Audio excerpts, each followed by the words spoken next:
Ya, tidak hanya beradaptasi dengan cuaca di Arab Saudi, jemaah haji Indonesia juga harus menghadapi berbagai tantangan, mulai dari sempat terlantar di Musdalifah hingga tidur di luar tenda saat di Mina. Tentunya perlu ada perbaikan agar kejadian serupa tak kembali terjadi pada musim-musim haji mendatang. Untuk membahasnya lebih jauh, kita telah terhubung bersama Diah Pitaloka, Wakil Ketua Komisi 8 DPR RI yang kini tengah berada di Madinah. Assalamualaikum, selamat sore waktu Indonesia, Bu Diah. Waalaikumsalam warahmatullahi wabarakatuh. Selamat sore, Mbak. Baik, Bu Diah, kita coba bahas satu persatu masalah yang sempat muncul dalam penyelenggaraan haji tahun ini. Salah satu yang sempat viral ini adalah terkait overkapasitas jemaah di tenda-tenda Arafah dan Mina. Bagaimana catatan Anda? Apakah overkapasitas ini benar karena adanya haji koboi atau jemaah yang berhaji tidak menggunakan visa haji melainkan visa ziarah atau seperti apa? Ini jadi pelajaran kita semua, terutama bagi pemerintah Saudi dan juga pemerintah Indonesia. Haji Koboi itu juga problemnya dia mendapatkan visa resmi dari pemerintah Saudi. Dan itu juga yang mengakses itu visanya adalah jemaah haji Indonesia. Nah, jadi ini juga menurut saya catatan penting yang harus diperbaiki oleh pemerintah Saudi. Dan tata kelola haji sendiri menurut saya, kebijakan pemerintah Saudi ini terkadang yang kita kesulitan melakukan monitor ya, karena ada perubahan-perubahan seperti misalnya pada musim haji sekarang mereka mengeluarkan visa ziarah. Walaupun tidak hanya untuk jemaah Indonesia, visa ziarah itu juga dikeluarkan banyak digunakan oleh jemaah negara-negara lain. Dan akhirnya ini juga merugikan jemaah yang mendapatkan visa haji, termasuk juga haji khusus dan termasuk juga haji koboi. Nah, ini ketiga jemaah yang mendapatkan visa haji yang berbeda ini semuanya memperoleh kerugian akibat keterbatasan maktab dibandingkan jumlah kuota. Nah, ini menjadi pelajaran bagi kita untuk membicarakan secara terpisah termasuk kapasitas kuota yang diterima oleh Saudi dan rasionya dengan penyediaan layanan yang disediakan oleh pemerintah Saudi. Itu yang nanti di depan harus kita bahas bersama oleh pemerintah Saudi bersama pemerintah Indonesia. Yang kedua, kita juga sudah mendapatkan pengumuman bahwa kuota haji di depan sebesar 221.000. Nah, apabila ada penambahan lagi, kita juga nggak bisa dalam waktu yang sangat mepet seperti tahun ini, sebulan sebelumnya misalnya. Kalau bisa penambahan kuota, pemerintah Saudi sudah membicarakannya sebelum bulan Ramadan, sehingga persiapan di kedua belah pihak itu menjadi lebih matang. Baik, kalau terkait dengan jemaah yang sempat terlantar di Musdalifah, apa evaluasi dari Anda, Bu Diah? Evaluasinya ya pertama komunikasi kita harus lebih terlindungi ya, artinya tidak bisa interpretasi atau menanti ketika haji itu berlangsung dengan pemerintah Saudi khususnya.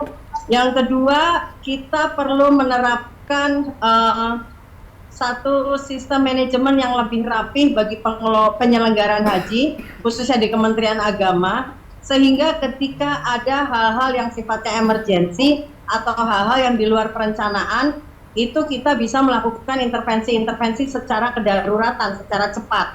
Jadi plan A dan plan B itu mungkin di depan harus disiapkan. Termasuk juga tim-tim khusus untuk menangani kayak misalnya kemarin keterlambatan transport.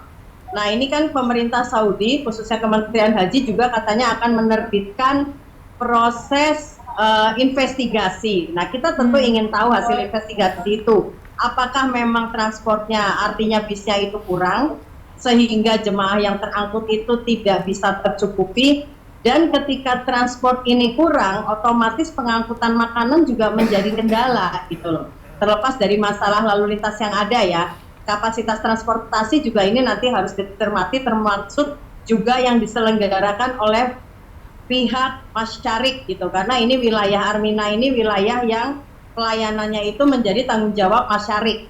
Nah, ini yang harus dikomunikasikan lebih detail oleh pemerintah Indonesia kepada pemerintah Saudi. Ya, seperti yang Anda sampaikan, RI Saudi kan membentuk tim investigasi layanan masyarik di Armusna. Siapa saja yang terlibat dari pemerintah Indonesia sendiri? Kalau dari Komisi 8, apakah juga ada yang dilibatkan? Dan seperti apa nantinya evaluasi atau rekomendasi yang akan disampaikan oleh Komisi 8? Sementara ini Kementerian Agama, tapi kita juga ada poin ya yang mendasar yang sebetulnya sudah diketahkan oleh DPR berkali-kali untuk kita mengedepankan juga menyangkut diplomasi haji. Nah, artinya perkuat diplomasi haji kita karena kadang posisi tawar kita ini berhadapan dengan pemerintah Saudi itu masih sangat lemah. Itu dirasakan semua pihak. Nah, konsekuensinya apa? Konsekuensinya adalah penyelenggaraan dalam kendala-kendala teknis yang muncul. Nah, evaluasi yang akan dilakukan, tentu kita akan melihat haji menjadi sebuah sistem penyelenggaraan yang saling terintegrasi antara kebijakan dengan pelaksanaan anggaran dengan kesiapan teknis lapangan. Jadi DPR akan mengevaluasi proses penyelenggaraan haji ini secara menyeluruh. Mana proporsi pemerintah Indonesia, mana proporsi pemerintah Saudi, dan juga termasuk kanal-kanal pemberian kuota haji yang dikeluarkan oleh pemerintah Saudi. Menurut saya ini juga harus dibicarakan dengan kedutaan Arab Saudi di Indonesia. Nah, ini menjadi hal yang sangat penting sehingga kita bisa mitigasi penyelenggaraan haji ke depan secara lebih matang, termasuk kesiapan kondisi kedaruratan. Dari komunikasi sejauh ini, apakah memang ada potensi penambahan kuota haji untuk Indonesia di tahun mendatang, Bu Diah? Gimana, Mbak? Dari komunikasi antara Komisi 8, Kementerian Agama, dan juga pihak Arab Saudi, apakah ada potensi penambahan kuota haji untuk Indonesia pada tahun mendatang? Tahun depan ini kemungkinannya kuota haji kita sama 221.000, tapi kemungkinan besar kalau memperhatikan 2 tahun ini kita selalu mendapatkan kuota tambahan. Tahun lalu tambahan 10.000 kuota yang nggak bisa kita akses karena keterbatasan waktu. Sekarang tambahan 8.000 kuota yang ternyata kesiapannya juga mengecewakan banyak pihak. Nah, ini yang kita tidak ingin hindari, makanya kita juga harus berkomunikasi dengan pemerintah Saudi untuk di depan penambahan kuota dibicarakan jauh-jauh hari, nggak bisa sifatnya mendadak-mendadak begini, Mbak. Baik, artinya bisa dikatakankah bahwa masalah-masalah yang muncul ini memang karena ada kurang antisipasi, karena ada penambahan kuota haji, Bu Diah? Ya, tidak hanya kuota haji ya menurut saya, tapi juga kan ternyata kita melihat ada problem-problem yang sifatnya misalnya kuota yang tidak bisa termonitor berapa kapasitas visa yang dikeluarkan oleh Saudi dan berapa kapasitas fasilitas haji yang dikeluarkan oleh pemerintah Saudi. Nah, ini menurut saya hal-hal yang tidak hanya penambahan kuota kita, tapi lebih luas lagi kebijakan kuota secara umum. Ini harus kita bicarakan dengan pemerintah Saudi, dan yang merasakan kerugian tentu tidak hanya Indonesia, tapi juga negara-negara lain pengirim jemaah hajinya yang mengalami hal serupa. Baik, tentunya menjadi harapan kita bersama agar penyelenggaraan ibadah haji bisa terus membaik setiap tahunnya. Terima kasih Ibu Diah Pitaloka, Wakil Ketua Komisi 8 DPR RI, sudah bergabung di Berita Satu Utama.